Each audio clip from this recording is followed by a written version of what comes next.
Good morning, everyone. Welcome to an episode of the Mizuho Week Ahead. I am Boon Heng, market economist at Mizuho Bank. This week's theme is of incomplete reopening, recovery, and reversals.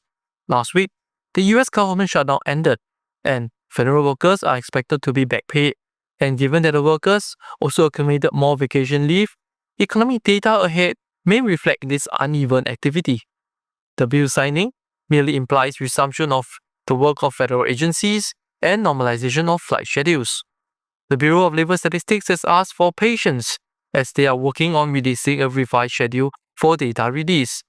Data releases remain highly uncertain and even potentially incomplete, with Kevin Hassett, who is the National Economic Council Director, saying that October jobs report will be published without the unemployment rate. The most important data for this week will be the delayed jobs report for September, which is due for release this Thursday, 20th November. That aside, the next deadline for potential shutdown looms on January 30th, and the tail risk is that the current clarity may end up being rather temporal.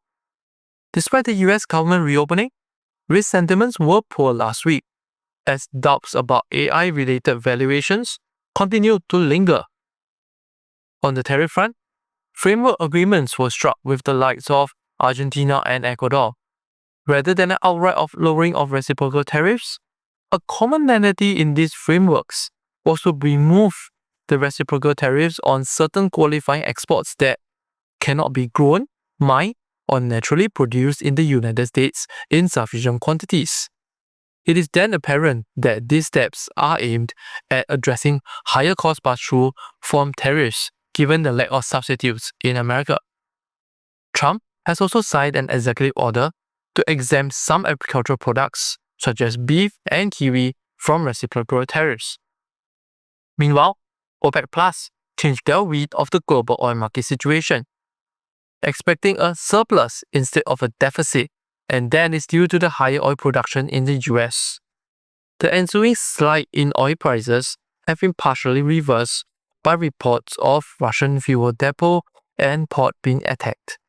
Russia's massive attack on Kyiv subsequently also reminds us that the conflict is far from over. Europe will remain wary of risks of potential changes in the Russia-Ukraine situation. In the UK, fiscal reforms may also be potentially stalling, with Chancelleries dropping planned increases in income tax rates. Higher unemployment rate and lower than expected Q3 GDP growth in UK also weighed on the sterling pound, as it underperformed most G10 peers.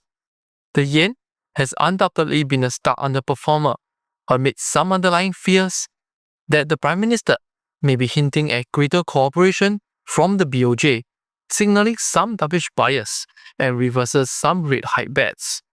That said, BOJ Governor Ueda continues to keep the rate hike option open, as he said that the price trend is rising gradually towards 2%. Even amid the decline in the dollar in the G10 space, FX outcomes in the EM Asia space was mixed. The risk-off backdrop dented the Korean won, which led to the Bank of Korea linking up with the National Pension Service to prepare for potential intervention. Down under in Australia, even as participation rates stayed elevated, Australia's unemployment rate dipped to 4.3%, alongside 42k employment gains on the back of full-time roles. The Aussie dollar retained traction above 65 cents, but was unable to test 66 cents. Looking ahead, Bank Indonesia this week will be faced with a delicate balancing act on 19 November, and our call is for a dovish hold. There is certainly no about turn on their pro-growth stance, but we expect persistent rupiah underperformance to shift their policy calculus. They will also acknowledge that instead of pulling the rate cut lever in a choke system, there is more plumbing works needed to improve policy transmission as lending rates in Indonesia remain sticky. In Thailand, Q3 GDP growth is expected to slow down from the 2.8% year-on-year outturn in Q2.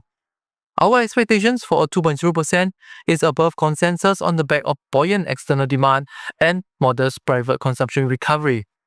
Nonetheless, we remain of the view that there are sufficient soft spots in investments and the manufacturing sector that implies that the BOT will retain their easing bias.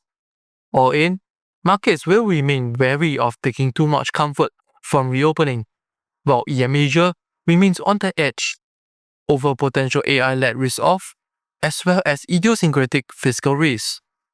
For more information, please refer to our week ahead publication or contact your respective sales desk and RMs. And for regular notification on our market views, please subscribe to our channel and hit the notification button. Thank you.